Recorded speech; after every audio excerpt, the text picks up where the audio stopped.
nimu niema nyina eye wasem nimu ye mpa bɔ ne sɛ ɛnɛ nso wode wa hoɔden bɛdom yɛn ma yɛ ntiaseɛ na yɛ nyinaa yɛnya nokoro ɛwɔ wasɛm yi mu sɛ na ɛbɛyɛ a yɛbɛnya ntiaseɛ a yɛde bɛbɔ wahenie mu wei ne ade sɛ de anwummere wɔ Kristo Yesu din mu nti amen amen amen yo sabre osofo yɛ dawa si bebre wode mpaebɔ bia nu yi na ye bisa sɛ woyɛ ogyidini ana o kristoni a wo kwa asɔre na ebi kura no a wo problem bi a problem no ɛyɛ hunhun fam problem na nwumre ye bisa sɛ wobetimi akɔ obi foforo hɔ akɔgye mmoa na obi foforo no nso betimi ayɛ sɛ ebi a konfo malam ana sɛ mpokra no befiri asafo awuwom akɔ asafo foforo ma akɔgye mmoa ɛno na ye bisa sɛ bibi sɛ si a ɛno no mfonso bi wɔ mu ana ɛno na yɛ nkɔmɔ a nnɛ yɛ ba bedi no ofie ha ɛni nti malam wudi kan yi deɛ ma memfa start wo so sɛ bibi sɛ si a sɛn ɛna nkramosum mu no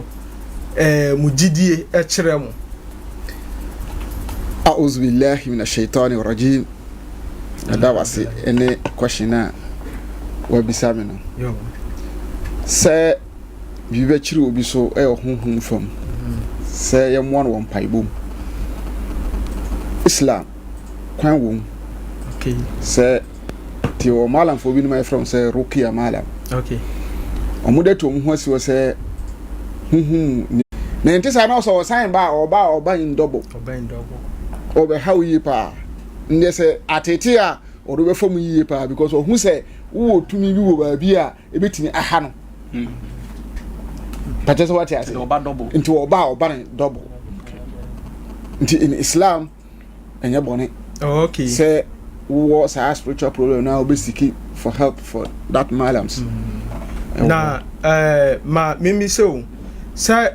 na kwankwaye malam na bia obi wo nkramosum because esi ade wa ma ya te ho ase say in Islam no say wo spiritual problem a ubetimi anasam wo malam bia omode omu atu omu hu asi ho for spiritual purpose enti ubetimi akọ akọgye mwa na ma yemisa bia nipa no wakọ sa malam fuye ho wa ya anyeye o say okay ene ma mentemva so na menkọ asori fie nso enkonkọhwe eno e basa sen ena musiso mefa Allahu akbar de tieni e adisua na Yesu Islam any Christo any conflict okay you should bear in mind any conflict okay nke ya nuanom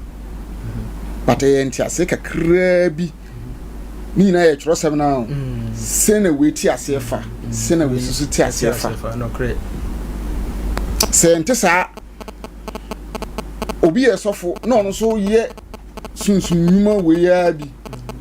na se obi je kramuni wo se me kɔ no ho niema mienu enie okay se sofo wo di nyame na ye na bedi kan ahwe okay na wo no bedi kan ahwe nipa na wa wo kɔ no wo bedi kan ahwe na wo beda hu se odi nyame na ye na enye nyame because sofo no okɔ ni ba bi a wo ni na chi mo mpemfu bu be se dua na ba no e kire dua koro okay pacha oti ase se Islam mpo no o ma mo ye sa rukia fo no se wo ye rukia no na se wo bo abosum din wo bo abofo din wo bo e friend nsen moti anum din e wo ma we Islam classify na se we e haram ni mo wudi nyankopon din e na ye tutu sa ahunhun na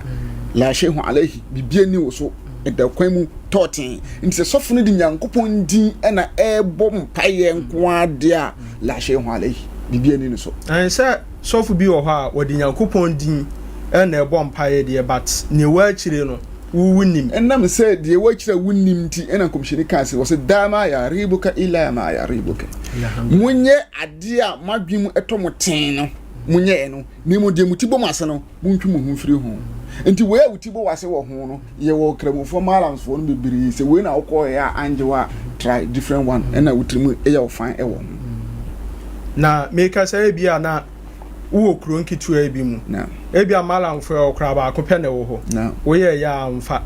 na wa hu sɛ asɔrefo nso dɔɔso wɔ hɔ na sɛ yana sɛ obi kura bedi pastor bi ho adanse a kyerɛ inshallah Quran wasi fathiru fil ard wasi monante asase ne so fanzur na monhwɛ mi nyankopɔ ma wɔn wade amaye enti yɛntena fa akon gyenim guase enti sɛ kura nsan na wanya kotichima techima na wanya kwa adwera na kyerɛ sɛ adwera na wanya kura na wanya malama ko techima na wanya malama kwa adwera adwera so wanya bi ato so duru kuma ase na make say se bi onipa kura wo yare won tiapo ono kura scout be kokura ye diama no onso si won chinchinchini ba bi bebre abranka ebi kura pastor bi nso kura tena boboa nu pastor no tena boboa no se ono so be na ntena wako send your on faka o mfiri na sorry fie ma me kire send your on faka ntina mpanfo se wunni friends emra ntuba anamontuo no ene be se ebia na send ye na wuchire die kwa akoye se ekoye halam se ebia kramoni beko sofo akopemu men kan kire se tio se no wuchire mu a se nkrana ena wanya malam ana se obi obeboa no a onko adwira malam foforo ho ana onko techiman abranka ebi nso a pastor bi tina boboa no pe on se me kan hadisi bi kire wose ade a utibo wase e wo ho no twem ho firi ho mpacha wate ase na de wadwumi ye wo totin no fine no ye no wate ase bi na wu utibo wase e wo sa asofo na wo kɔ ne nkyɛn no ho na just utimu wase de a problem bi ani ho two me can say anyone me two in Islam ade e friend say moja yanjintu e haram okay enti sofo no bɛbɔ mpan na wakasa me du nu Yesu mo mpacha wate ase enti aha enam animonyama ekura Kristo nti ye bɔ mpan enam animonyama ekura Kristo nti ye bɔ mpan ese Nyankopɔn sɛ sa Kristo animonyam nti Nyankopɔn fa so nye ebisade mfa maye a bibia nim because in Islam sisi akiri ye wumi ebeka da du na etwato na ye frɛ bi lailatul qadr ye sora na do e bɔ mpaye ye bɔ no iwi a es bi hurmat li Muhammad Nyankopɔn Muhammad animonyam nti ona da romanti Nyankopɔn ji ye mpaye boyi so maye na ina ya so ami nti se Kristo nso bɔ mpaye na nso di Kristo ye tawasul na on say in the name of Christ ya la sheu malai bibia ni hu name so do bonu Christ mo ja mu de haram kura yo da say ma ye nyina ho ansa bese aba ho na menko fear not nchen na memisa say watie malam sene malam esichire ono nso akwakoye sofokesie se na nadwen ekire no efa na se sen kura na Bible no ekafa se sia me Kristo ni na me wo hunhum mu program a eno no Bible no ma me ho kwan se ba bia me pe bia metime kwa na last week e share obi kura ye se ba bia obekwa a ahoto be ba bia no emfa ho se oye Kristo ni na se yi no utime kɔ oba aba beto a wa sɔre so enti sen na wo so wadwena e kire wo menu ama memo abaso na menche watiefo na ohwefo na memfa konya so na masafo manyina ase eno na ye mawoda birthday pastor enti ne omo be ye ma ye nya sanketwa erwade nhyire obibia ne systematic eno a ospede me wo social media handles no menti nyame enhyire no babia wo bia na menko masem so manager de tene say ya davete Kristo sumu no me because of say me Kristo so fonti na me kan say ya ma Kristo sumu ya say ya haw sunsumsem sikasem awaresem me patonye ne ntia Kristo bai e ka no nkwa nka Yesu wanye den o mada o kan don 3:16 wose se do Nyankopon do wiase wo do ba na ma ye se de bagina di waye den wanyankwa nti ya kra nkwaje ntia Kristo ye den e bai e ka yaresa ne hunhum nsema nka Yesu nye den nka wo mamewu e maje ya kra den enkwa nti a Christopher a ya ma ya dwe nyina ye problem ene de o mo chinchine no ti sa asafo bia wo mbia na so wo di Kristo di na wo ye wadwen se e ye wo kra nkwaje ntia wo ti asoro no mu a emfa wo no hawa ye den wo so wa so no mu a wo na wo se wa ko ache wonya no ye nti wo kɔ malam na se wo kɔ sɔfo ye den foforo nkyɛn me hu ne se yɛmfonso kɛseɛ pa sɛ Kristo no bɛyɛ den obetu sa na mo no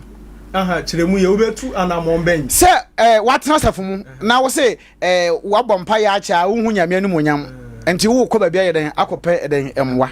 mpata tena machana sɛ yɛmfonso kɛseɛ pa sɛ na medi kan no ɛnyɛ no ntia Kristo yɛ den ɛba ɔbagye yɛkra sɛ yɛkra bɛyɛ den ɛbɛkɔ ne nkyɛn we can Luke chapter 16 verse 19 papa bi na yɛfrɛ no Lazarus ono ohiani na asɛm no mekan atiefo nyina nim asɛm a mekan na wonim Kristo pa so obewu na ɔyɛ den wɔde yale na wuye mpata tena machana sɛ ɛnso so Bible sɛ ni wu akyi no wonya Abraham kokum yɛ den ɛkɔyɛ oh sɛ yare de amanfo bebre timidi ya de yare kowu but ye wo yare bi wo ha wutin se wo no de bi kura enyini yare se wa de ase e na wo hwe obi on so young boy pa na sunsun bi tata na wadaro my force no na sa ase nipa nu fa nkowu a na sa no sen meda wase meji wa no siye ma wo ka fa John 4:4 a wo se memenkuma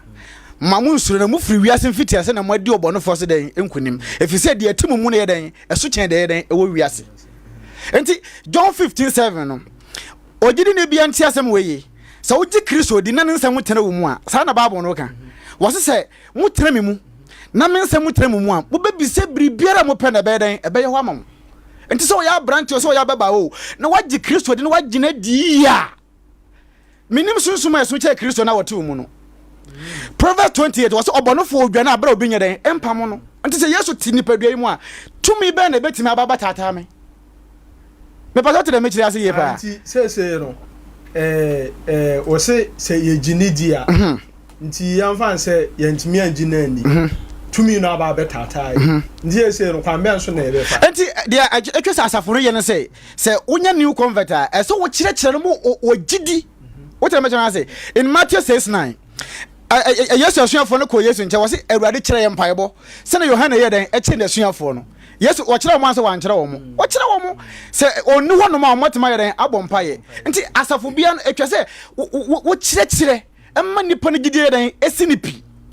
Gyedie ni bia wagye Kristo adia ne Gyedie esini biye ni ho no ma obetena asoro mu a wo se matwa nyame no ma che me hu nyame no monyam ti me firi ho ye den akɔ ba bi fra kɔpamwa ene na wonya gye Kristo ni nwe according to John 15:7 no enti say no wo no wo pese o kan si so because say na ewu kire kura no say ufri ebi asafu awo ma asafu ekwa asafu bia ayamfonso kese pa so ye nyankopon yes ayamfonso ebasa no ba adwamanfo Kristo som mu set say overcomers ya sorry na ye wo branches bebre ye ko pastors meeting asafu no nyina gina Gyedie den ba koso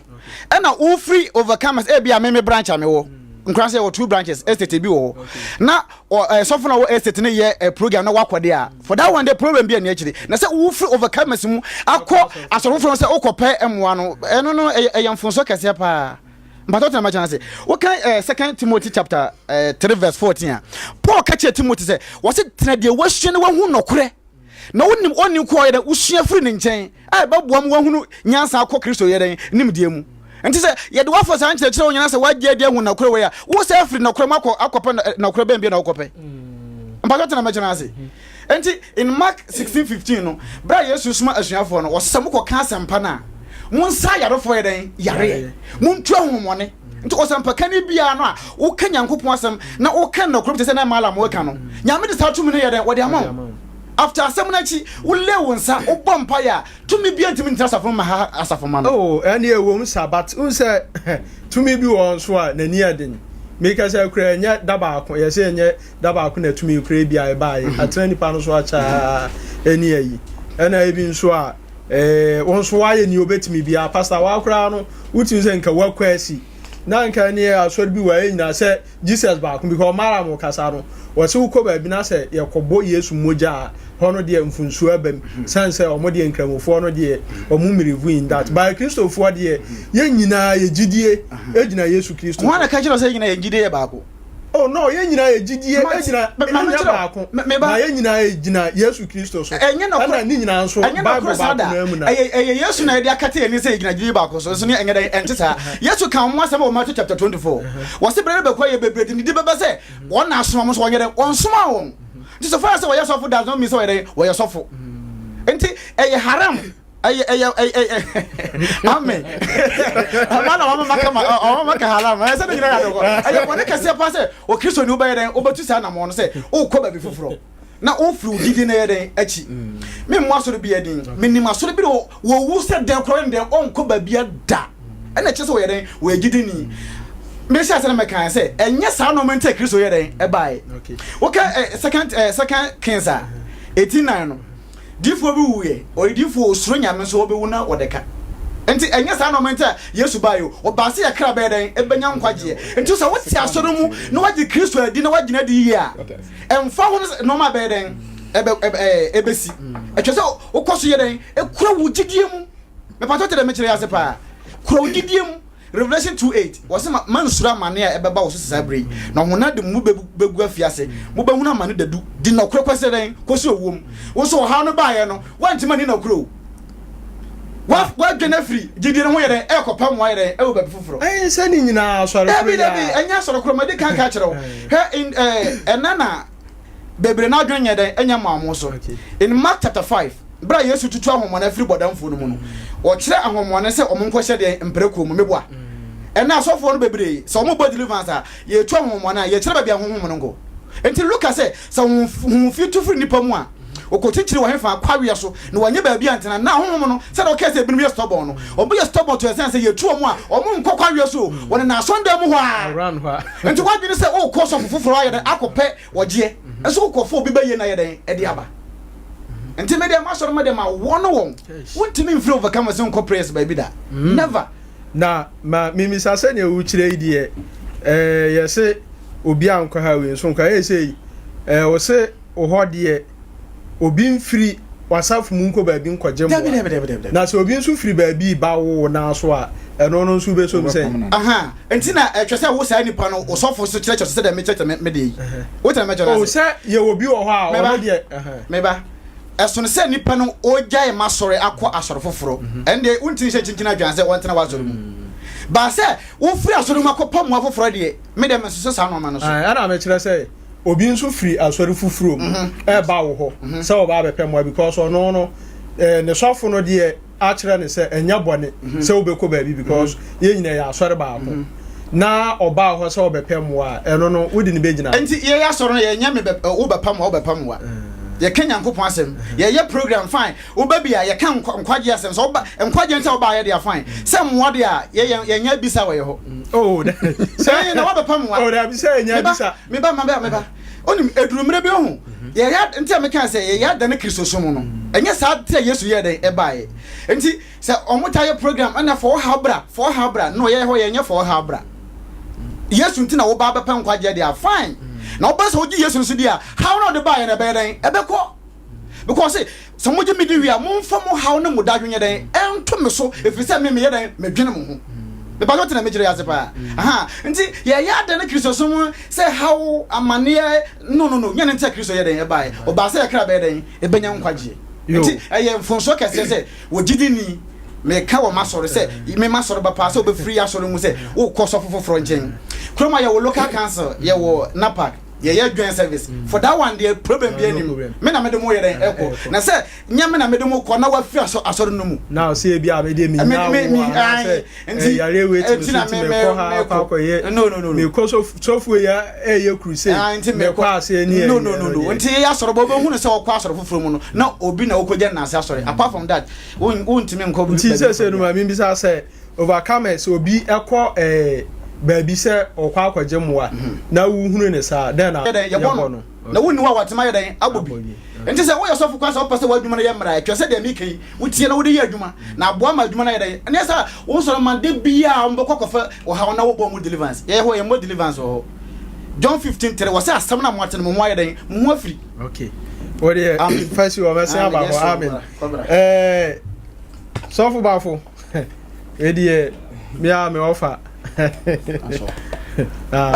Ovazia Ofa what ye fear no Ofa Ofa asofo ni pi ya akwadworo. Okay. Ephesians chapter 4 the verse number 11 to 14. Ephesians chapter 4 verse 11 to 14.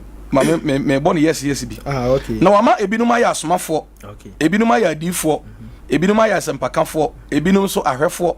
ene akyerɛkyerɛfo. Five-fold ministry. Enti ene ya ye kasa yi sɛ awurade afrɛ obi a woyɛ adwuma ɛwɔ saa ministry si mu ada sɛ mu baako ana sɛ mu mienu obi timi nya nnum ni nyinaa otimi yɛ ni nyinaa bi ɛwɔ hɔ na deɛ bɛnti na ɔyɛ ne saa verse 12 ne sɛ na watoto ahotefoɔ no yie ama ɔsom adwuma no ama Kristo nipadua no asi Kristo nipadua sie no akɔso akoduru sɛ yɛn nyinaa bɛduru Nyankopɔn ba no ho gyidie ɛne ne nhunu mu baako mu ayɛ onipa a wawie nyini a yɛduru Kristo ma yɛ susudia ɛno te bia so verse 14 na yɛana so anya mmɔtafo a ɛnkyerɛkyerɛ ɛmframa biara wo so wɔn biribiri ɛtwe wɔn edi akɔneaba nipa brada tuo mu anifiri a ɛnam nada ɛna ɛda mu asama Paul ɛne Efeso asafo ne kan sɛ sɛ wo hu sɛ yɛyɛ adwuma a ɛwɔ nyame adwuma mu a obia ɛyɛ ne deɛ but kwanya awurade fa so frɛ obia no obia ne mandate. Okay. Nti wo share John the Baptist a obɛka kyerɛ wo sɛ die nti na ɔba asase so wo sɛ me ne yɛ ne a metiam wo srɛ so saa na Isaiah hyɛ ne ho nkɔm to hɔ I am the voice that cried in the wilderness. Nti ɔno no ba nasɛm ne sɛ yɛma awurade atempɔn ɛntene nti ɔba bɛka awurade Yesu Kristo na ɔba ne ho asɛm ɔbɔ dawura kyerɛ sɛ papa bi ba nti obeduru a ɔno na yɛhwɛ no ana ɔbɛbɔ ne dawuro na ɔkɔɔyɛ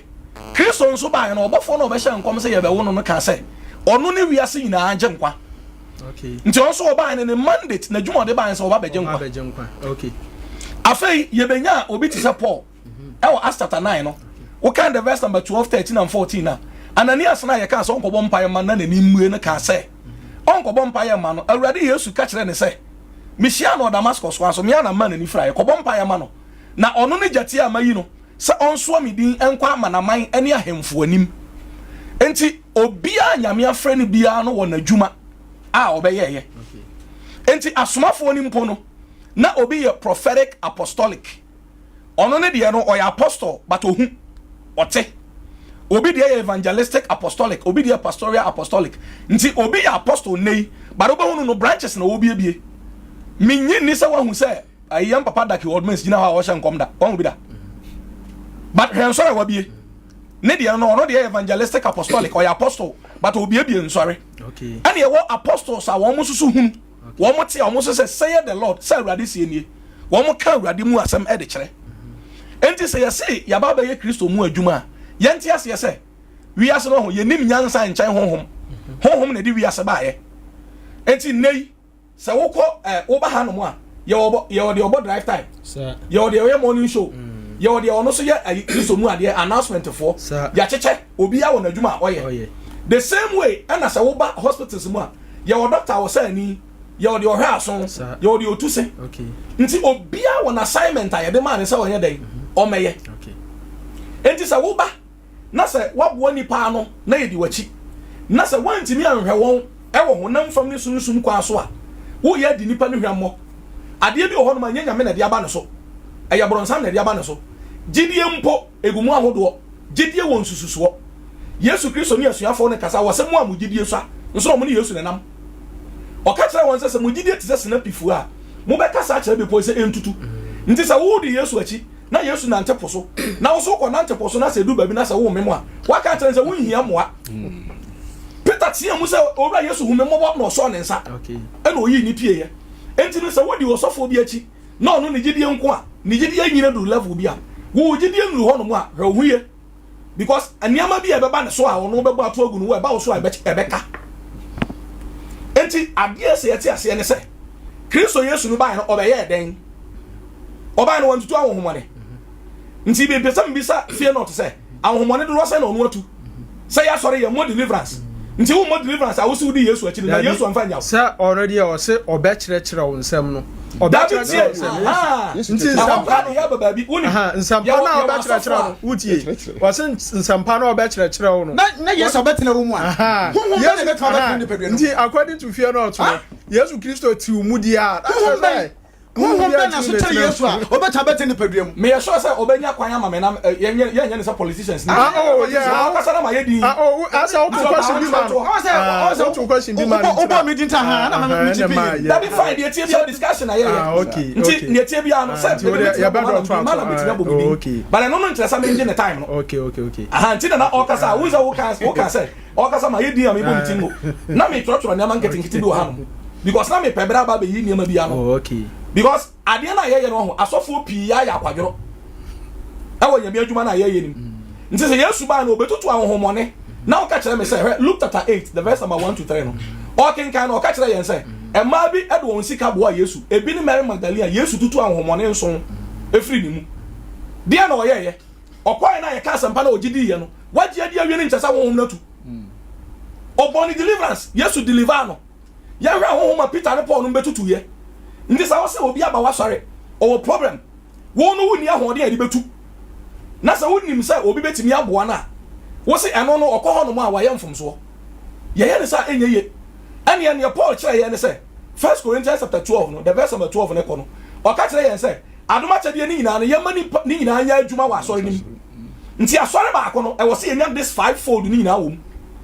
ɛwɔ sɛ yɛnya adiifo wɔ mu nsɛmpakafo wɔ mu akyerɛkyerɛfo wɔ mu ɛna sɛ sɛ ɛwɔ asɔre baako mu ha nti sɛ wei no ɛba abɛsi fie north deɛ no so kyerɛ sɛ asɔre baako no na sɛ wei mu nyinaa wɔ mu deɛ a ho hia sɛ ɔsan kɔ baabi foforɔ meba dabi tie wo deɛ to wo ase meba yɛ kɔm sɛ mi go obi aduane so no ne ɛteɛ ne sɛ fivefold ministry ne yɛma ne nyinaa nyɛ adwuma wɔ mu mibisa sɛ nsɔre dodoɔ sɛ na fivefold ministry sɛ na ɛyɛ adwuma wɔ mu okay well ɛnsɔre bi wɔ hɔ ma adiifoɔ koraa nim ɛnsɔre bi wɔ hɔ mu nyinaa yɛ nsɛmpakafoɔ ebi wɔ hɔ no mu a yɛni apostle bi awɔ mu wei baabi koraa ɛfrɛ binom brothers wote dɛm ɛkyerɛ yɛ ase nti ɛnim no members ne te hɔ no sɛ asɛm ba a ɔmbɛyɛ ne dɛn because wokɔ kuro biara mu a yɛwɔ gatekeepers wɔ hɔ ɔma mo te pono na no biribi ba ɔmo na sound alarm sɛ biribi ba ntɔkwa si amma akɔ akɔ yɛwɔ sogyafoɔ ɔmo kɔ akɔ sogyafoɔ no mpo binom fa nsuo so binom fa wiem binom fa ha nti adeɛ no a sɛ sɛ Kristo de agya yɛn na yɛyɛ no wodeɛ mepɛ sɛ meka asɛm bi tiawa bi ɛwɔ John chapter 3 the verse number 26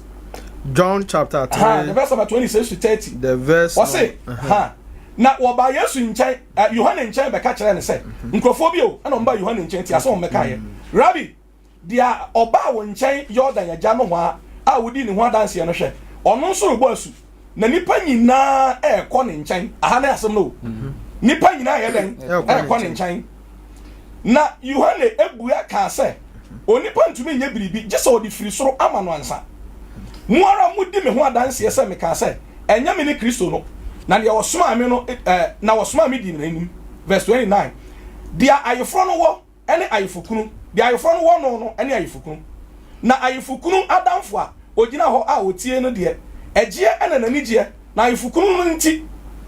ɛno nti afei ɛna mesa anigye yi awie pɛyɛ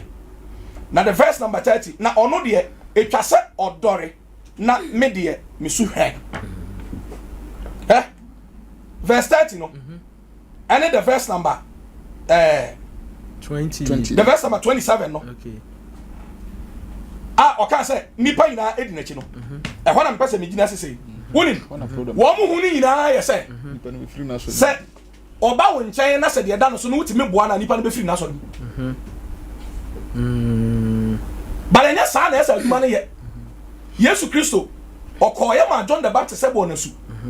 owie yɛ no na Yesu nso nam na ɔka nyamsɛm John the Baptist according to Bible na ɔbaayɛ wanyɛ nsɛnkyerɛnne bi ada because ɔyɛ evangelist ne nsɛmpa na ɔka kɔ ba Yesu baayɛ no fivefold ministry ni nyinaa wura no nneɛma nyinaa wɔ ne mu okay nti sɛ wo sɛ wodi n'akyi na sɛ wo wagye na didi a ɛneɛ fivefold ministry no hu baabi a wogyina sɛ woyɛ doctor na nyɛ wo na wotu si ankotu se na ɔfa mentwa no fie na ɔtɔ kasa no ɔka bibi sɛ ɔmo ba kyerɛkyerɛ wɔn nsɛmpa no ama Yesu Kristo abɛtena mu ɛna sɛ si anso ɔse Yesu Kristo saa fivefold ministry ni nyinaa na ɛwɔ ne mu nti sɛ wɔ nimu na sɛ Yesu Kristo abetra nipa dua nimu di a sɛ ne hu hia kora sɛ osan kɔ baabi ufuro bi obase hɛ sɛ sia yi sɛ yɛde wokɔ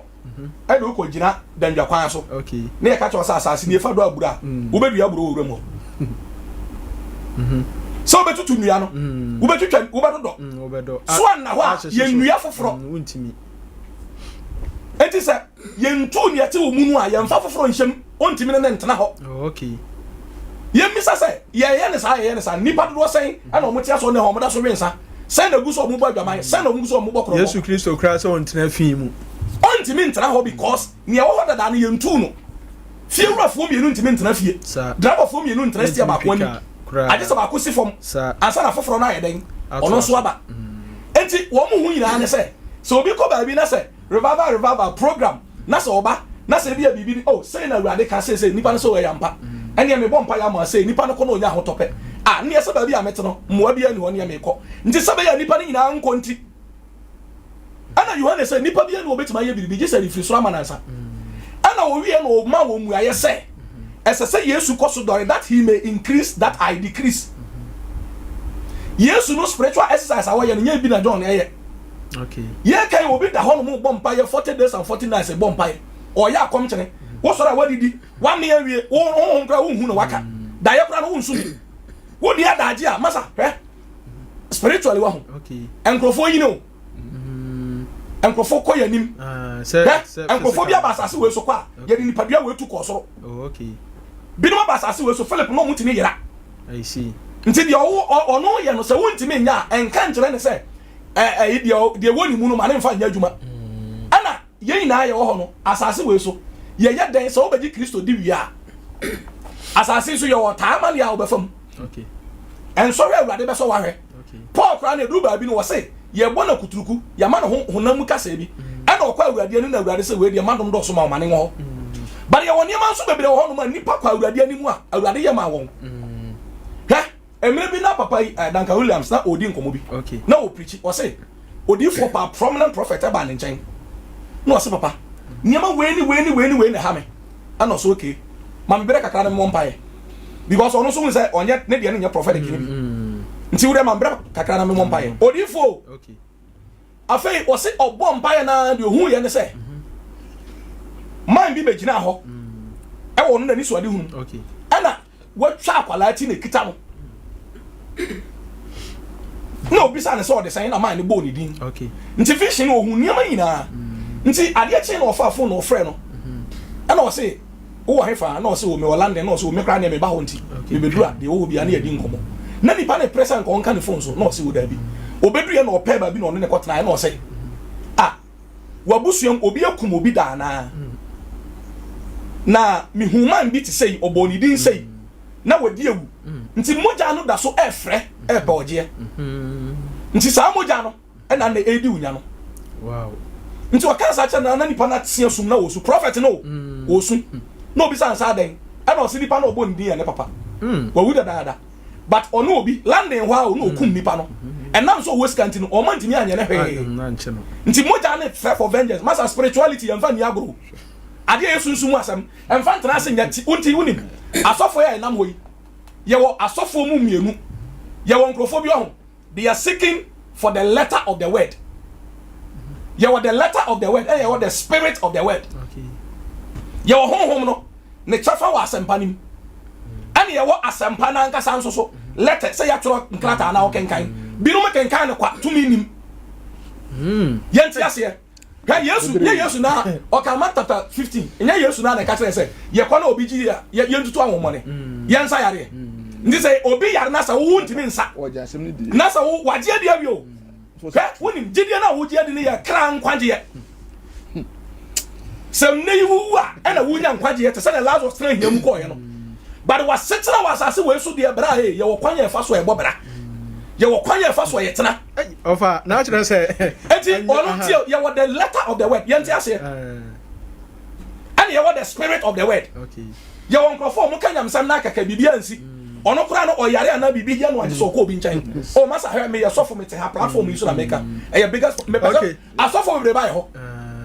nti ɔmo ba me nso so me wɔ problem a me so metimi kɔ obi nkyɛn ba woni me ba bɛkɔ a me di kan hwe nipa no se otesen na makọ anya say me sorry ya na me kọ because say na fie no to ka kire mi chesa me kra mo problem me ka kire wonti me muare nti me nan ho ne capacity nuru ho eno kra na kan me ba be bi say na sofu bi nso kwa ne yonko sofu nchen so e yakọ da bia yakọ pa na kire say hu ama awurade kasa kire wo ma wo ka kire no asam na wo kan so wonti me nyina kinye hwɛ yɛ timi di asɛm ko gya mesra wo bɔ mpa ya ka me wo wa no wa fro sa ame bɔ mpa no me hu sei e bi kra ɔso dae awurade kasa na afumu kra awurade ayusu na kasa e di akyerɛ nipa na wonti me mfa no so kasa nkyerɛ enti media minim sɛ ɛbrɛ foforo bɛba yesu ba yɛ wɔ okotutu ahomoni bebre wa so dem okay wo de me ya me brɛ foforo na metimi akyerɛ ne otimi tefa so kɔ ebia malam bi nkyɛn ana sɛ konfo bi nso hɔ ana na abusum bi hɔ ye sadia malam ka ye no won se o kan se yen ye bɔ mpa ye na se ye ka ewo yesu moja mu a omo no nyinni because Quran no sadia ono so kyerɛ omo no different ye so no se wo ba Philippians chapter 2 no the verse number 9 to 11 no was say enu nti na yama Yesu Kristo edin kese nti yeso ne etie bia no ye bɛbɔ sa adin no okay enti me no se me o problem a ne malam ma hu ni mintimi nkɔ malam nkyɛn so no e wo problem ono so ntimi nya den because oba akwan ya mefa so me bompa na e be kwa wie ade na ono ni kora ne kasa tia no nti malam ho me nkɔ e na me nkɔ konfo ho ba me hu me yonko sofo bi se da bi anya sa wo na wo anya wa asem na ye kan ye ka waje muwa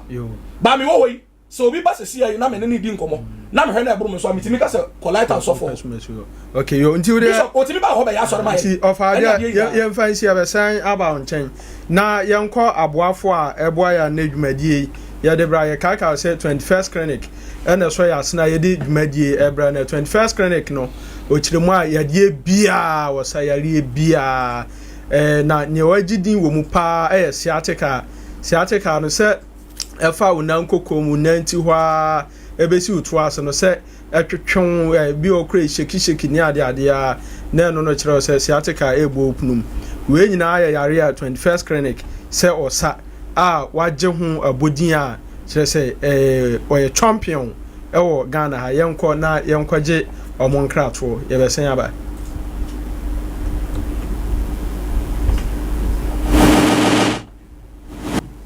tika expect sciatica no o nerves na wo to ase na fa wo siremu na fa wo nansia besi ase ho no se ho techema eno ene ye fa ne sciatica na etimi bubu o to ase ka wo se dwe wo sirem wo je ho ba bi a enye na eno na 21st clinic ba ye adwuma pa wo mu ye ntia baso bo ma je ne wo Ghana ha ene amono ne enya asem ketewa Womuji international awards ahodo womuji local awards ahodo na anu nso na womu the only sciatica research and treatment center in Africa bibrim hano ebi ni baby a gise 21st clinic nkoa womu de bibiduro ene besa o yare no masa de machine aka ho eya yare sabia yare bia wutimi de ko ne mama ade ba ko a woma gidi womu pa no eye sciatica ena stroke nso de kwa diabetes ne hypertension ni ade Ghana ha baby a womu ho 0540 311 311 0540 311 311 That's a 21st clinic. Womu ye sciatica expert.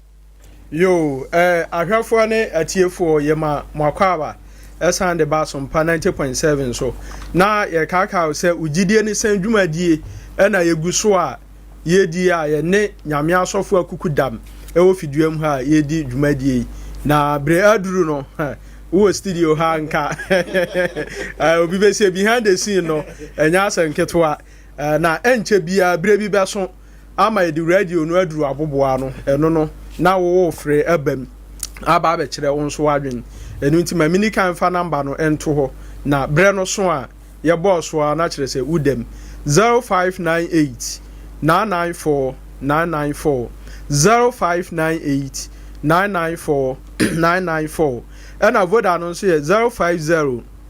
205 7003 050 205 7003 enche bia ebebia homa no atum na Mensamra Studios na mimisa malam se no watie asofo mienu se malam ho na me de start watie asofo fo mienu ebi kura sane na me ame wofa o kasa nani abra wo kire hu mu asem ne ade adi ama malam kura na dwen asesa ama be se o ye se die problem bi wo ho a mekura no mekɔ sɔfo hɔ anaasɛ nti ma misa malam sɛ bia na adwen asesa na ode gyina biro gyina na sɛ o bibi foforɔ kora a wɔwɔ a ɔde bɛka ho nti malam ma yɛntie o ida ase me asɛmfisɛ ɛtɔ so mmienu a ɔde ama me meda so gyina deɛ me ne wɔhyɛ aseɛ medi kan ɛka yɛm na deɛ sɛ fear not in spirituality is different from say we gyina so dem we preach ati ase say enum pontira akire say frɛ to me e de ba mo so etimi bo ho anadwo e be ye ruki ade mankora no mo to ade channel pa ni akire mo say mo mfo mo nko what I say enye hara but onye Christ o e Christ but me e kramoni etimi makora no umu ana enti na me kire girl me mo ni din obai ordinary problem by nyame adom yakopon fa so eyi ni free how no mu enti ya ye bone yana still o da so wona so remove me nka kire ne say ma ye isa yo manti ne de brankramu enye madwuma no because e ofre what I say ti am frɛ wa nyame madwuma nemum hawa ni pe komuni de na sɛ wo ho tumi wo ho nimde wo ho adom na sɛ wo de kane ana wo si obi hu kwan a wa ye bone nti malama mimisa sane o kire sɛ wo ye kramoni na akosofo bi ho na okobom paye edi Yesu moja ebamu a eye haram ma kire sɛ initially ma di kan ka kire ma di kan ka hono ma asema wi ma hu medi bebi sa kwesi ntira ama mi bisa sa no enti sɛ sie sɛ secondary school mu ho mo frɛ o ema akoye we sei no na sɛ ye kɔfrɛ sofu bi nso na oba na sɔfo no be bompaye de ayi Yesu Kristo moja ni ayi e bompaye a ɛno no ekɔbasa kramofo ɛwɔ hɔ no ɔmo no nso be gyina he kramofo mo ɔmo wɔ secondary school mu ai kramofo mo secondary school mu hɔ no na ɔmo to nsakra frɛ ɔmo na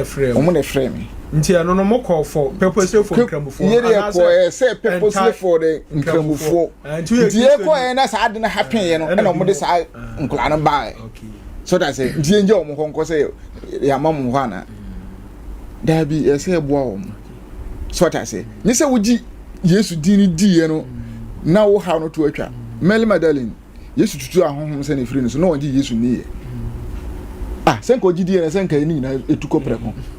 but Yesu san yi bo no deliverance etutu ahonhom makomako nso ana so fo meboa nso efiri ne so no wɔngi dini ni ye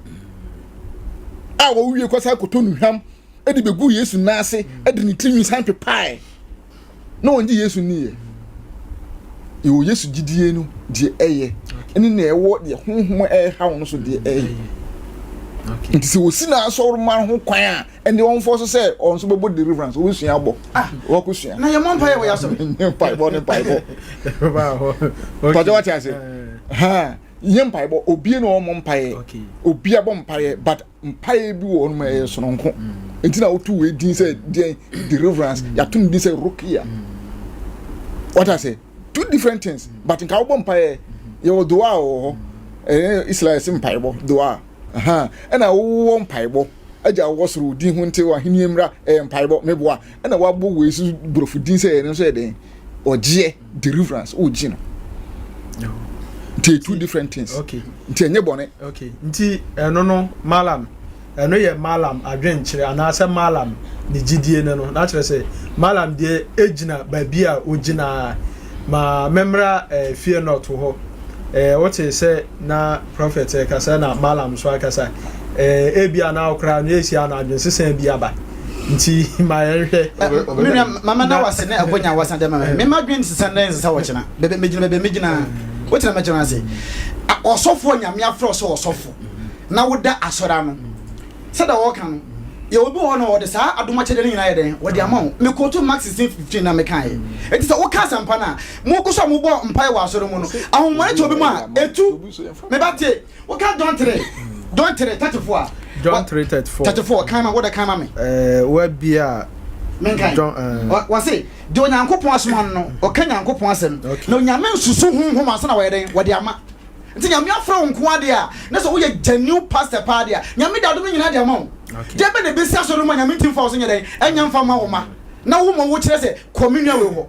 ntina me pese bisa me nua bafo sɛ de me ka e bia wantemase sɛ da wasa tete Hebrew fo yi nti ba ma Hebrew ni ba sɛ won free Hebrew mu nko ba bi foforo sɛ na wo kyerɛ di e bia bro wo sɛ onu topic no sɛ so was spiritual father also onu amu kra bro and dia ye nyina ye wo asofo mpanimfo a yi do akra wo quotation bi kra no wura fra otimi fra no mo and dia e wo ho e normal thing and they mean ho kwan but you say me members na Nyankopon de ama me din fidodo a kyerɛkyerɛ wo no de me mo kwan sɛ bibi on free asafo no nyɛ den enko yanka kan nya asɛm bi James chapter 5:13 James omo nkɔpa mu aba bia James enye isa no man take Christ by James 5:13 come James 5:13 verses number 13 ɛhɔ na watwerɛ sɛ atifi asɛm no ɔsɛ deɛ ɛsɛ sɛ yɛyɛ amanehunu ne anigye mu mo kan 13 no mumu bi hunu amane ana ma no mmɔ mpae o ka sɛ onko so fu bi ho kra to ase kenkan obi ɔsɛ obi bo atoni yam ana ma no nto ayeye asaforo mu onto ayeye nwum obi ahu sɛ nyame ayɛ bibia ma ne boye den atoni yam to ase kenkan 14 hɔ no mumu bi yare ana ma no mfrɛ asafo no mu mpanimfo o ka sɛ yɛnkɔ frɛ asafo bi mfiri ba bi foforo dabi on frɛ asafo no mu den mpanimfo na yɛnyɛ den to aso na ɔmmɛbɔ ne so mpaeɛ na ɔmmɛbɔ ne so mpaeɛ na ɔnsra no ngo awurade din na awurade din 15 no na Gyedie mpaebɔ bɛgye ɔyarefoɔ no nko ɛnti sɛ ahomɔne ade yare bɛtɛ ne padua no mu no asafo no Gyedie na mo kura mu no a mo agye Kristo ade a mo bɔ mpaeɛ no ɛbɛne na ha wata asafo no mu ɛnti me deɛ madwen sesa nnɛ ɛnsesa wɔkyena me nso me yɛ sɔfo a nyame de nwosɛre nyina yɛ dɛ wɔde ama me nti biribi si a asafo no yɛsi organize yɛ ho ne yɛbɔ mpaeɛ ɛnti yɛnka biribi wɔ Acts hɔ na memfa nkra asɛm wei Acts chapter 4 verse 33 Acts chapter 4 verse 33 verse number 30 34 and asomafo 33 Acts 4:33 4 asomafo nwoma no tiaye 9 yimu aye aduasa miensa ekosi aduasa 9 o say na asomafo no de tumi kase di Awurade Yesu wusɔre ho adanse na adom kase wɔ wɔn nyinaa so to aso 34 no nanso na obi ni wɔn mu a biribi hiano to waji Kristo de waji ni adi ye pasa moti asoro mu na mo de mpaebɔ de asafo no beti sase mo ye mo nyina mo de akoma koro ye de a de na be hia wasoro mu a wo se free emu aye de akopa mo afoforo ba bi foforo na mani niam o wo to aso wo se wo cheche niam ma wo wo tena me chana se mo awo se mo ka spiritual Bible says that only part said that what you know. What am I trying to say? Just I won't be spiritual. I say, me nisa ageno no. So me gidi say sa ho me ba me gidi say ahom na ye den ewo ho. Ba Kristo na wati mu no. To me bia ni wiase betima so retia me. Anya adwuma da. Romans 8:28. Wo se na enim say wona odo Nyankopon no. Ade nyina de boa won e be wie won yiye. Wo sankafo etimi ansa wo se bibia won bre. Enti wo ye Kristo na ankyere say e no be koye toten. And I see a tirimu and a spiritual me ho ye nyesa spiritual no me gidi say ahomone ye den wo gidi say obetima ye ho na obetima ye wo tama jana say me ndie me gidi e kire me say Kristo na wotimi mu no wo switch atumi ye den e wo wiase okay and am that tete me mama na o mo ye den eti ye guso ye bompa ye tumi bia so ntin sori ntia ye da ma kire wo e wo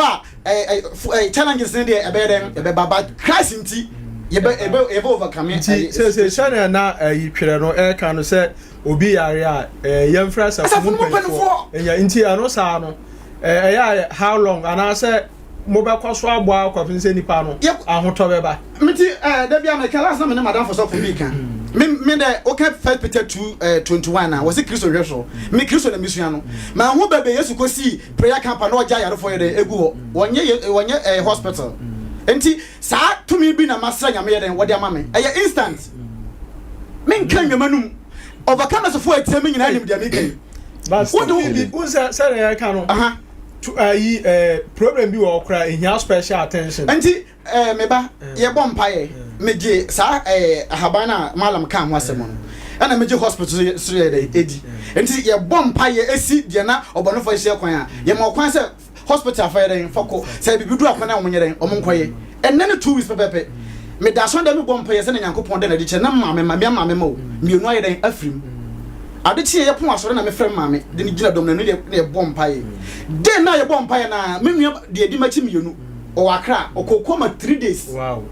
na ni tete no na me ma mo de tra bus mo ye den e bai nti on bedu ye na mama say yamfa no hospital me say yale no enye hospital one twema ye ye mo pai say no 2 days after 2 days no me na me de to me come de ko happy family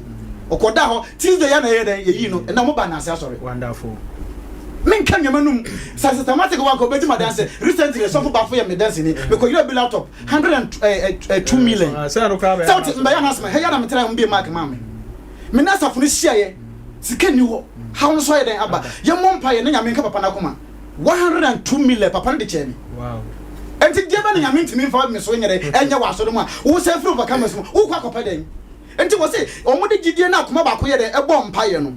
obie no ho no bibi ye den ehia no enti se omo no e de spiritual e de enye spiritual bi ntimi attack ye e wo Yesu Kristo di mu amen so for me da say ofa ma memra ho na suwagi ka no asan bu asem no spiritual bi antimi attack o ba wo so bo mpa ye ma wi no ka tren se yare ne hospital yare spiritual say you break into you no go hospital tell me can say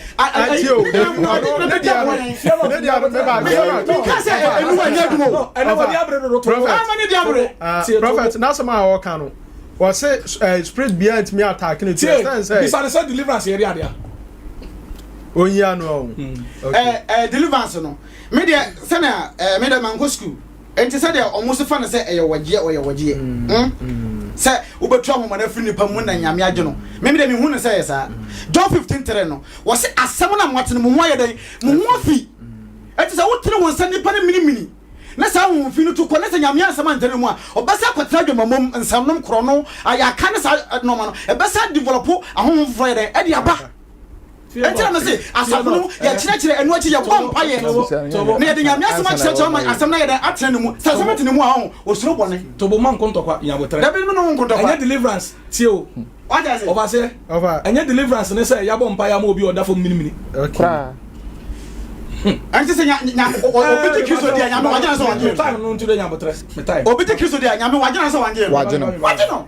anti so deliverance wagye dia obiti Kristo dia na sa betena mu a nyame agye me fa me time ni na ma da bi so me na me ka so wanya nka sa brem da wo say da bi na so ai prophet na obi sa deliverance one be say question what afa so o ma say deliverance enye say ya nsa to obi so oda fam okay okay kan Mark chapter 5 no ma o kama okay kan man kan Mark chapter 5 James chapter 5 say yemfa yensa ngo ya fo no so na yensra ne ngo na ne ho beto no ngo no kra bi muso nyinni eno so another time eno so another topic to discuss ye kona obi yare na ye de oye gu no so na se ye bompa ye ma na ade ne ye hwa ni muso omini ebi kra nsuo si ne so nto omini na kwai but ye de yensa gu no so no kwanti deliverance say ye de yensa ne ho aye den atom nti ofre ne maame begina animu ho no mu a obo mpa ya ma no enya maame ne na yare wo so hu se ni nua no mienu nti wo de maame ne ye point of contact we obi ya de bi ho ma bia won tia se ye ka spirituality a enya ni na ye se o ade bia wo de wo maame ne gina ho no ma wo nua no ana wo de won sa to wo maame ne so na obo mpa ya ma no ana wo nua no watwa ana ye na kwato hospital 3 days in coma ana ne ho ato no de be ntia ne ho to no maame na mo de gina ho obo mpa ya ma no ntia anya sa nti deliverance na ya adwuma nti wanti deliverance na se a eno ano ya adwuma ana me che se sa nti mo obi mfiri mu nko ba bi fo nko pam wa asem anato pe kenya sa na tie nti me ko se me panyin no minim se minim de so fu o ba so chire me nyabotre Mark chapter 1 the verse number 21 okay o say na oduru kapanu na homeda duru ye no entamara okosia da mu ko kire Yesu na ne nkyerɛkyerɛ no ɛyɛ wɔn nyinaa ahodwiri efiri sɛ ɔkyerɛkyerɛ wɔn sɛ bia ɔwɔtumi na ɛnyɛ sɛ atwerɛfoɔ no ɔn sɛ meka kyerɛ sɛ yɛwɔ nkurɔfoɔ bi they just read the letter nkurɔfoɔ bi so they read the letter and they ask the letter to perform That's the spirit of the letter. Asempa na yina ya kan no we overseer se sia ye kan yina betima kan John chapter 1 verse 1 fiti ase na asem no ho ye be kan yina awie ye wie ya pa ye som Bible dwene se sia masa ade awurade de obi be ye wo ha no obi ntime nya ono John chapter 1 na na wakan wa wie nti ono de ne the letter Yesu ba no ho obeto nkrofokuo miensa Pharisees for no gidi se ahohom wo ho owu sori ye wo ho ana omu gidi se asubo na John so bo no eye adwuma Sadukifo no Sadducees no wo mu so gidi se owu sori ye bia ni ho owu asa nti na mo papa mu ana ne ye wo atwerefo na na omu so tworo mmara the scribes omu na tworo mmara no ana Yesu ba beto won se bi na Yesu abeka no hayo wono no oka asampa no wi atumi di nachi oka wi ye no wose nkyerɛkyerɛ no wo mu tie na tumi ye den edi akire na ebre korona verse 23 na onipa bi a owo hyiadan no mu asondam ho owo ahomfi atiatia mu se ɛdeɛ na ye ne wo Yesu Kristo wo ye wo ba ha se wo be se yen homfi o mbacho unim fie do a sa nipa ndi akwa asore waji Yesu adi o waji ni ye waji na Yesu adi a obere mo mara masa nti Yesu ma wi ase na yefo na yiza afọ Gyedie ofa de yenti o dabi o ba so say Yesu ma wi ase na ye nyam so fo ho o de yenti ofa dabi mane mfa asam no kra nko sa side ho Yesu ma oni from am ti o de akasa Yesu ma no na niam a ekoso e wo Israel fo mu no even Yesu wo na chi kra na enkoso mbaso wa Yesu ma ni amfa no kwanko yamfa Elia nko ayi Moses antwa ayi apokoko mu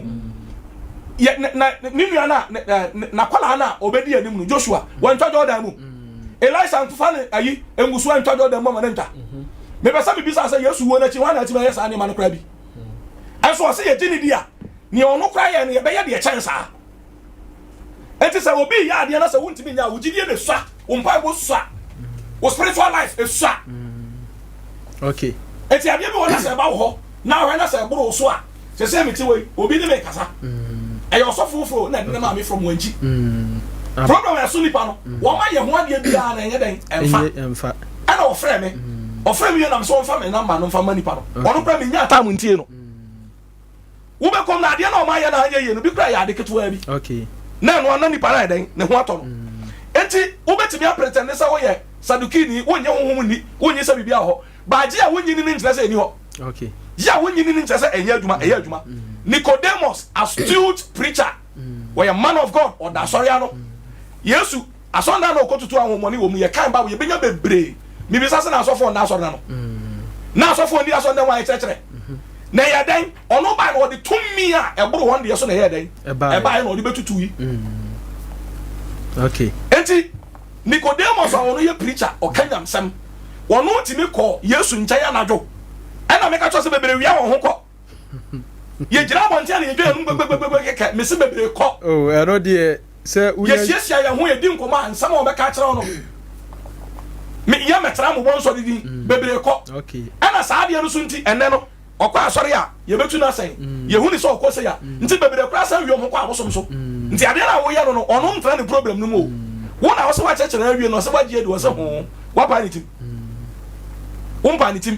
babi okoro udi na chi woni na chi enti emma sa anyama no so bi nya dan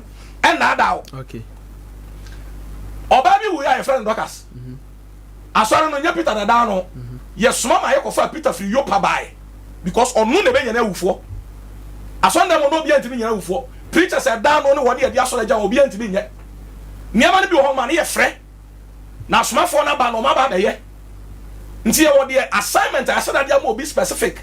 so no ogira ma ne bia no o tiamu a din kro na wo bo no bato no ba bibi foforo si enti mo ma ya nda ye ho okay e ma ye kasa gbogbo nya no na be ya na be seta asam no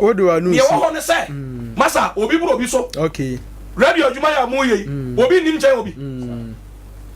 nti obi a wonim nkyɛn obi no ntimi nkyɛn obi nti na mia fa se wa kofa forms I do university ni chesa woni lecturer yepe kra woni ni ntimi nyepe okay ana wo kwa graduation ni so nkra chesa woni ni yepe wo script no na mark ye ansa na wo pie sa enti maya nya se bi asore man ni ye nyina yepe ana me chekere na Gyedie ye wo wasam ne se wagye adi and then you go preach you. Say the party ya beda hu. Wan fa ya beda hu. Ye pon ya na bi so bi kuta akoko na okọ ba bia me hu ne. Woni me niam ayehu. Niam awurade bia so kire ya yehu no. Enya bi nie. Okay. Na udi si sabe ya ebetimi akọ ahoma no so. Ofa ya duru so edi na ye ba aboboa no. Ubetimi afre 0598 994 994 0598 994 994 na waba abekire ugidie ugidie ni san dwumadie eye kwasi da bia abra abono nso apem pepepe na ye de braw eye dwumadie a yedi de kire gidie sanse gidie no obia ne de ena kra topic e da dwan nyame nkrofo obia eni ni gidie we say wo problem a utimi kwa ha ya allowed we so say nya allowed wonso a wutie ana wa watie program yi wonso say na ugidie e kirewo ana say nkura na unim efa topic yi ho ubetimi afre 0598 994 994 0598 994 994 ana voda no 050 205 7003 050 205 7003 ofre baso a ye befa na adwenkyere ana se nsembisa bi kra na wo ho a ubisa na niese oyi ano no obeyi ano ama okama eni nti wetmi afre 0598 994 994 0598 994 994 ugidie ni sen na wasungu so a utie malam obi ama ye die ma yemra na okay obi wo ahoma no so hello good evening Good evening. We didn't be free.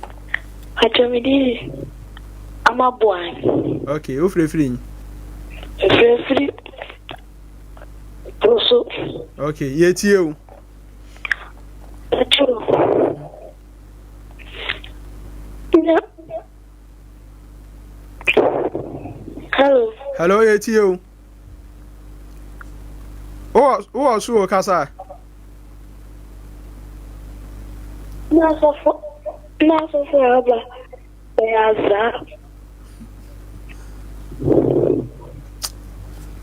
I'm a boy. Say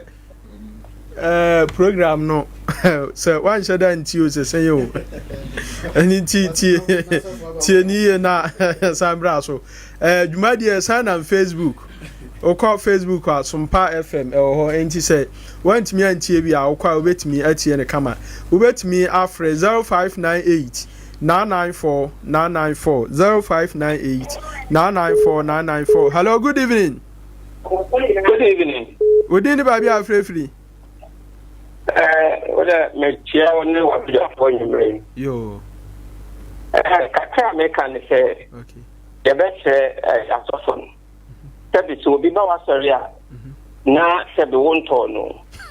What I say, nipa no ne fa ho di Nyankopon kra obo ye no. Wa ma ye fa ho di. Okay. Sen sama ye kan John the Baptist. Yen ha e kwanya fa so di Yesu ho adanse. Bebe ye che no to afiase. Wo se mo kona mo ko bi sa Yesu ni se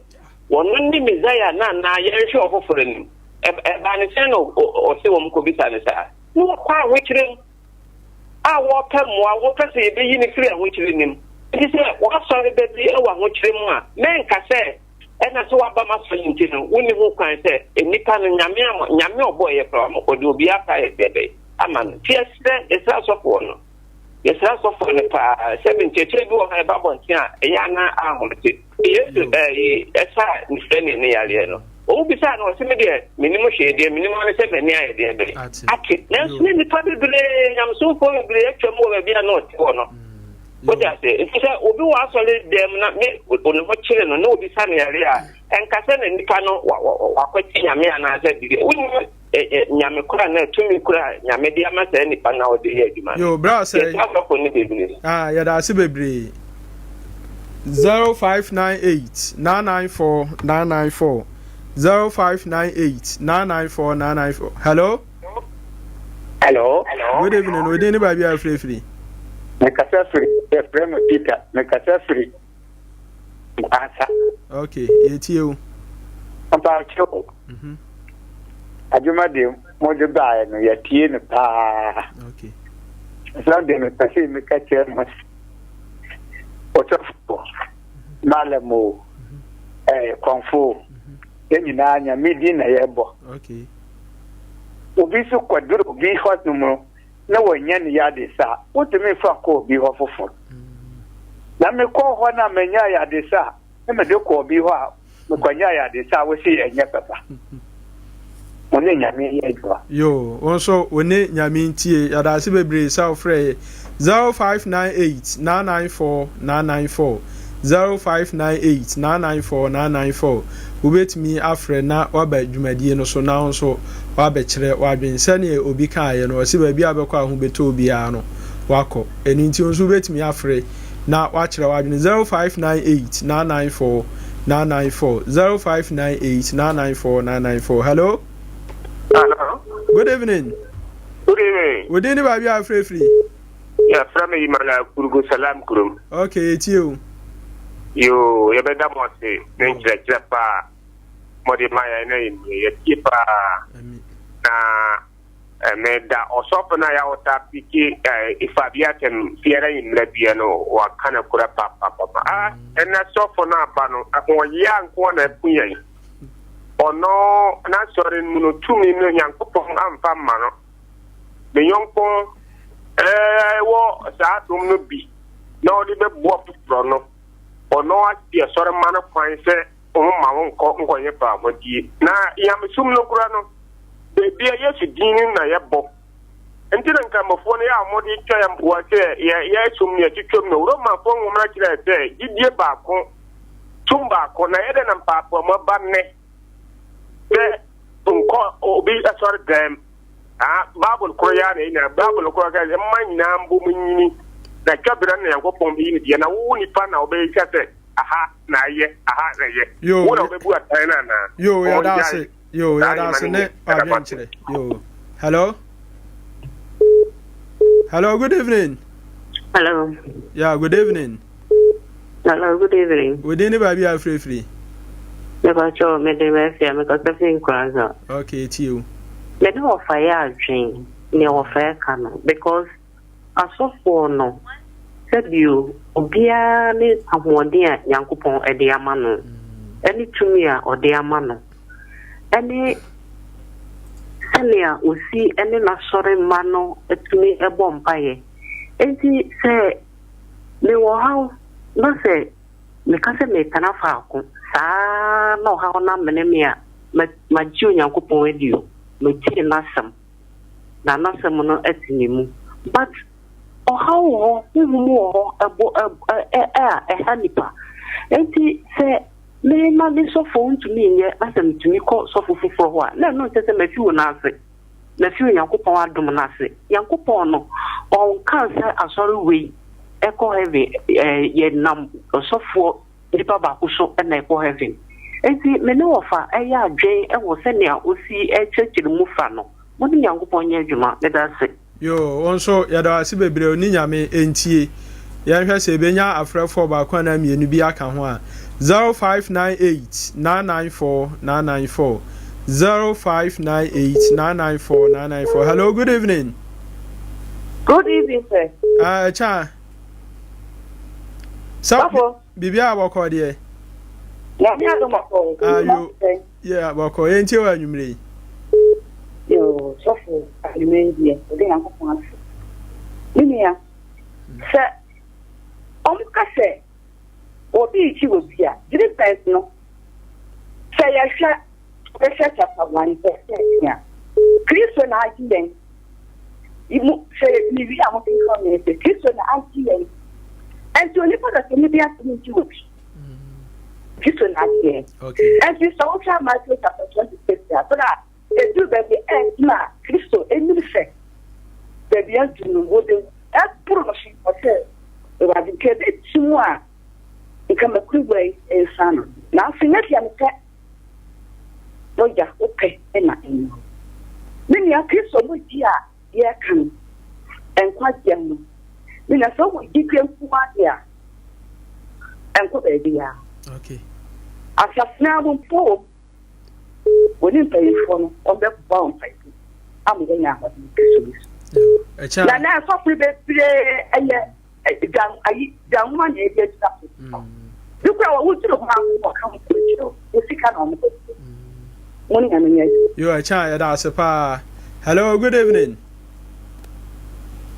Hello? Hello, Mamadou Janum. Yeah, Maudi, baby, I'm free. I'm free. I can send my CFM come here, boy. Okay, it's your brother. Yeah, person is saying, I'm not so far now, but no, so many. I saw my just for them with Yalia Bahu to the Yatia for. And it's already 3 or 4 minutes of a fire. You know, I want to say, yes, to be here. Yeah, we are to do now, but still, it is already true now to fire as our idea. You got for a young idea. But to be a year, I don't know what it is. You bye, Yadas, so bye. Hello, good evening. Oh, sorry. Went me now. So 0598 994 994 0598 994 994. Good evening. Me ba cho din ba bia free. Hello. Yeah, udi ba bia free. I will come ya. Yo, Gyedie ni same program so ni na. Wa dwen sen. Imagine him the padia enyina ibako. Okay. The I bono da so ko so for we California. So bompa ma anya bone. Yo. The so for no so Kristo ni ko California ho ko bompa ma na anya bone. Yo, ya da se ene wa dwen kire. Good evening. Hello, good evening. Hello? Hello? Good evening. 0598 994 994 0598 994 994. Good evening. Hello, good evening, Asafo. Yeah, me ba chawo din ba bia free. Mba chawo the same coffee poko the same ya. Okay. Bia me be same ka be same the mamoneste. Ni di ka no. Kristo su nkramosom no enye baapo. Okay. Na enye tenso. Ye Kristo for ye Gyedie Yesu Kristo na kopomba. Nkramofo enje saade no entu. Okay. Entino ehono eye point baapo. Na ne tosu di no so omusi nyankopon wanwo ba no bi nso anwo no enti e ka Yesu Kristo nyankopon ba eye abusu sɛ now eba asofo a yem penema perma oje enta ho ba bi no hu sɛ ya na eye ninje na ewo fom ema wo ebi sɛ asori ben ti asori no uso wa dum obre na obi a tiere se sofuwe wa so sofuwe se sa sofuwe wa kana sini orinya ni pa nya mensa won so no ko na so obenya emoa wo se menchase le kai madam fu bia na oyare na so re wo sofu si nyankopon eyi a tiere ne se sa so ni pa na oyare obi wu ya ni ya tiere sofu afre aso pen for e dia tu o mani se sa ni pa ya dia wo yare die obi wu na software nya ni ya tell me pa ya wo bo ane fe de ni ya tell me e do mo we na software ba ko wa so le mo mo che ni pa na wa ya ni ba bi ni pa so yo software we na dan for ni mo se o wa match o che no ko man ko o bo pa ma ni pa na ame ya che so ko so bi no na to and software ni ya ko ni ko pa o cha si se ni pa na ko wa man wa to no dan pa se wo si sa software me kan na ya se Pato dade. Enti se ye na nyankopon ba ko enye ye aduma. Na se wa sori ba yare na wo nyame ya che so bi no akoso fi bi ho. Ama so funa bompa ya man na wo nwa. Nka we ye ntokwa. O ya na kanade. Enti no fi se so wo asori na se o ha wi da so na so funa atre na tin onti na mo na ko ba bi a obenya mo a enye bone. Na ta so funa so ni kwa se ni bufu so wa ko ho because we ni sa adomo no. Adomino edidiso enti se wunya no ho ntimi nya saadi na saadi ma no enti asofo no nya abotre no nhia de ni no mo pa na nkonkon eni kire wo mo mo wa wo mo na yɛmfa nyɛ nyame adwuma no yɛda ase sɛ ɔba yɛmfa yɛ last caller. Hello, good evening. Hello. Odi babi afrefri. Me tani ka kraso so kai akubi ma salam. Okay. Dia omo kani na no nipa nya hotfa. Ena otini ehihya nyankopɔn tira kwan yi. Eti nipa oti wa sɔre dɛ. Na hawo na manye ne katai ayaresa yade ikekɔ hospital kura no untimi mbuwa no. Na nipa na ohun sɛ babu ne ya baako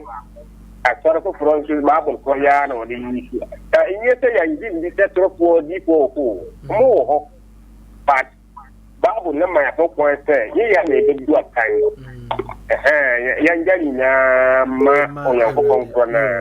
wo ya. Yeah, hello. Yeah, hello. Hello. Oh, so. I said, we can contribute kakra. Oh, so yanko. Me pesa me tre we wani na no tia sorry dan na no. Okay.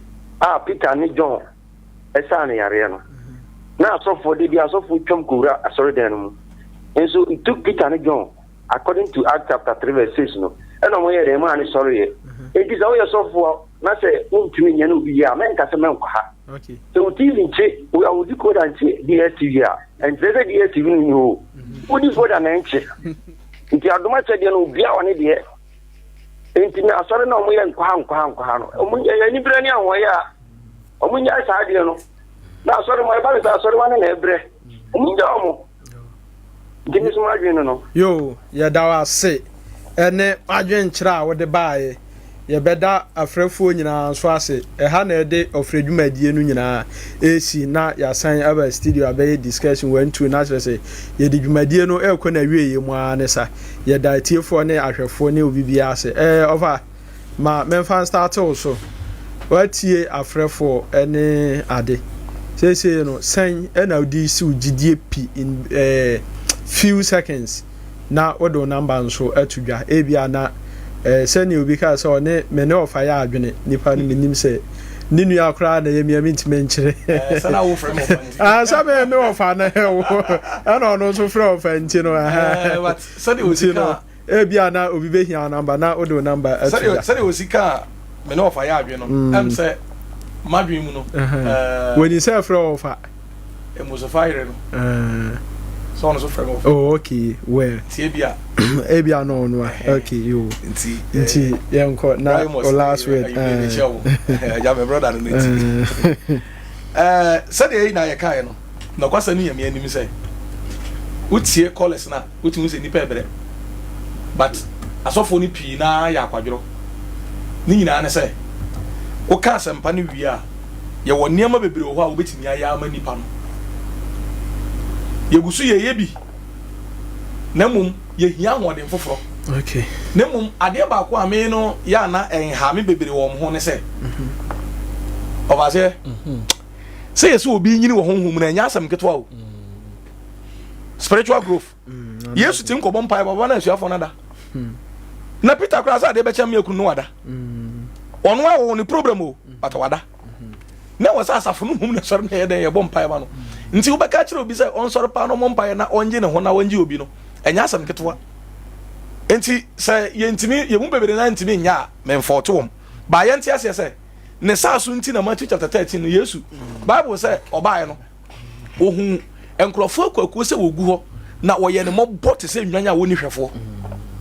asɔre ni sisi wo kwa bebere ni ahwefo okay spiritually wo hwe oni spiritual gate oni obi a wo hwe obi ya so omo de da ho no mo sa akeke enti Yesu ba ya na omo pudom di na chi ni nyina no na omo nkwa asɔre ana na omo tete asɔre dem owura asɔre dem na we yare wasane yare we yese no na omo nyina asɔfo ni dem ho na asɔfo ho enu nti na asɔfo no kra bo ni tiri so po se ye nkunu no okay ha because near oye no wo mo hu bi da insese nko mbehwe na omo asua no na nko ho na nye sei nti omo si nipa no kwanya yensi ti ne aya no se ebekunu enti sa ade ne de ana to think say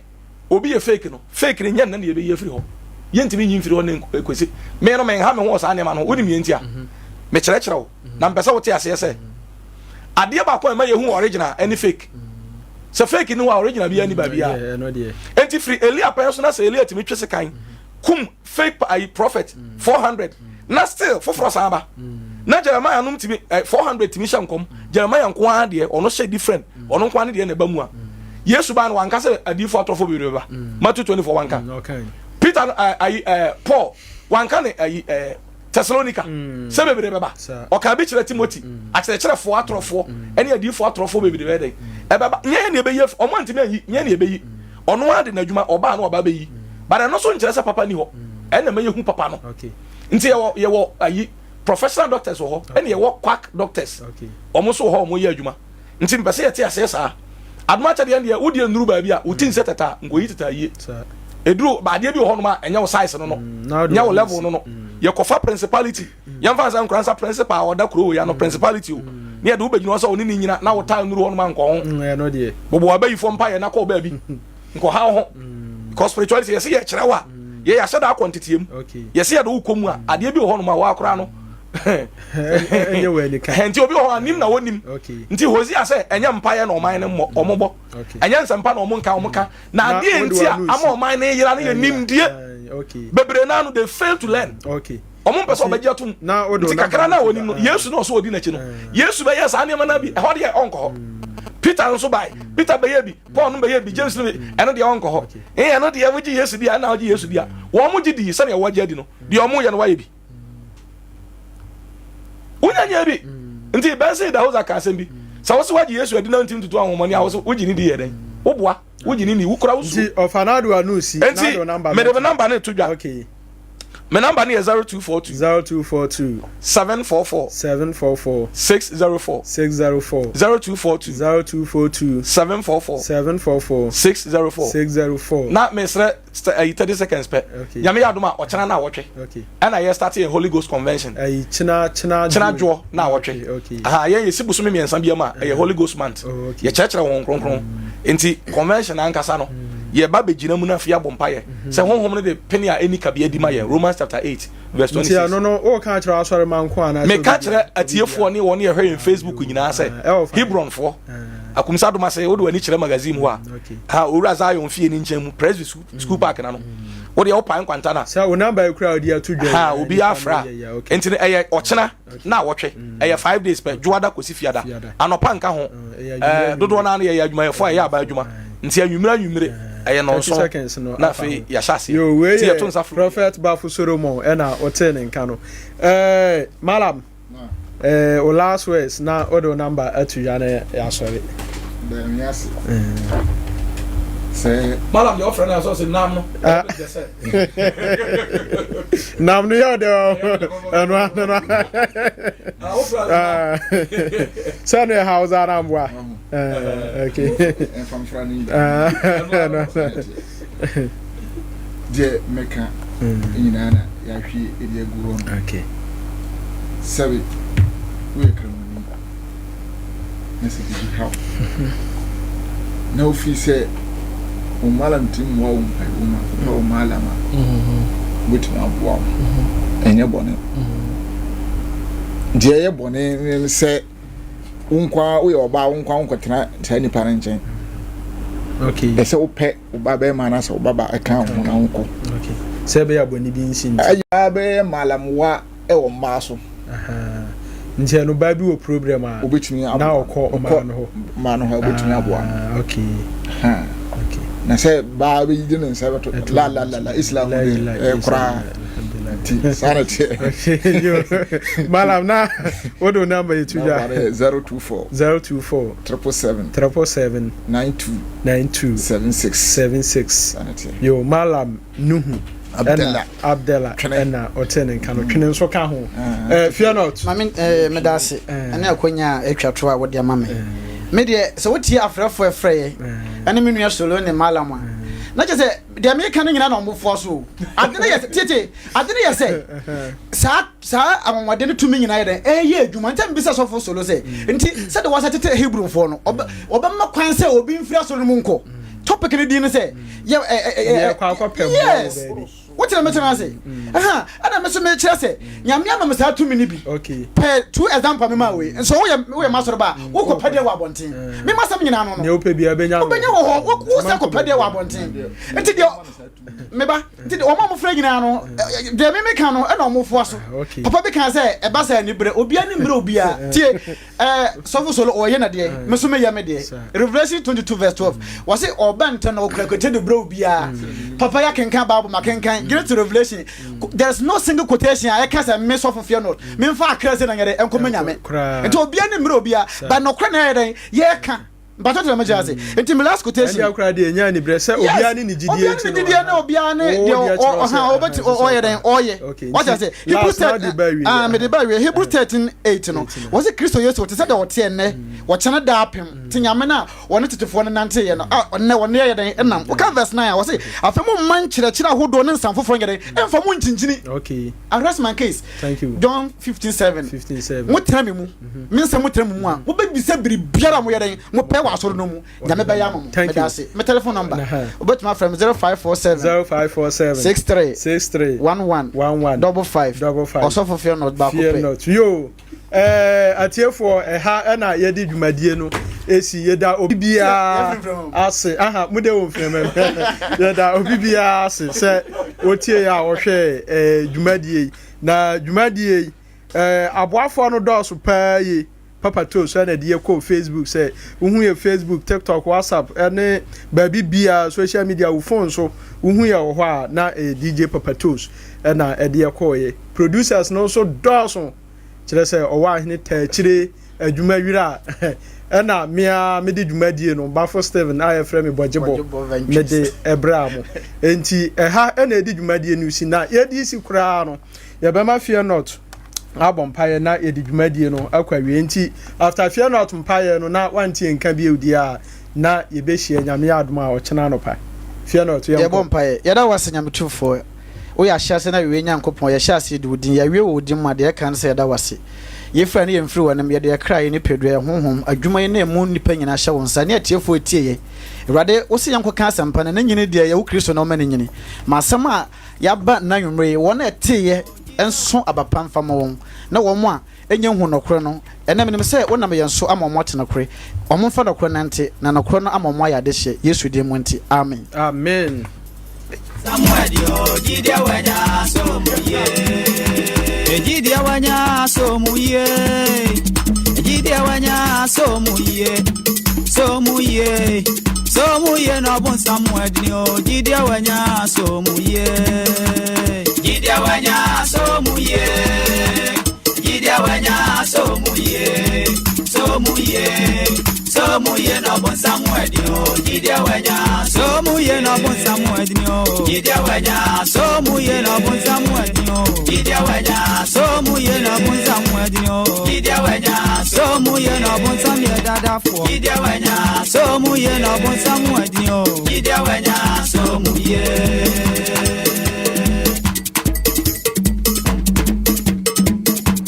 Gyedie wanya so muye Gyedie wanya so muye so muye so muye no bon Samuel Gyedie wanya so muye Gyedie wanya so muye Gyedie wanya so muye so muye no bon Samuel Gyedie wanya so muye Gyedie wanya so muye Gyedie wanya so muye so muye no bon Samuel Gyedie wanya so muye Gyedie wanya so muye Gyedie wanya so muye so muye no bon Samuel Gyedie wanya so muye no bon Samuel Gyedie wanya so muye no bon Samuel Gyedie wanya so muye no bon Samuel Gyedie wanya so muye no bon Samuel dada fo Gyedie wanya so muye no bon Samuel Gyedie wanya so muye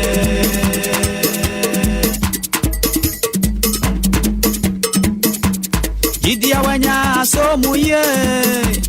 Gyedie wanya so muye so